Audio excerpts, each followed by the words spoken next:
So my literacy coach a couple of years ago created these cards for students, and they're kind of like little cheat sheets. They're laminated and they're on cardstock, so I can take them from year to year. And you can't see it because it's a black and white copy, but this is in green and this is outlined in red so that you can tell that it's different.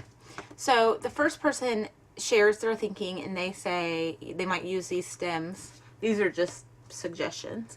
But when they're talking about a text or they're talking about something I want them to talk about, then they're going to use these stems. Like, I'm wondering this, or it reminds me of this. The next person is not going to immediately go into their sharing. They're going to actually listen, pause, and follow up with deeper questions. So what we were noticing is that the first kid was sharing, and then the second kid was sharing, and then both of them would turn and look at me and say, we're done. And there was no discussion being had.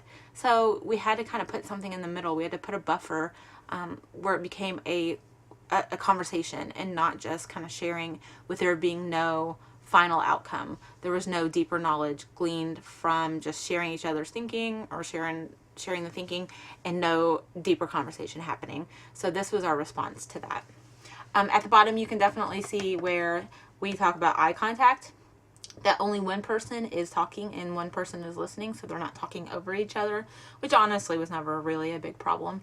And then that at the end of it, they switch. So then one person is sharing their thinking and the other person is now listening.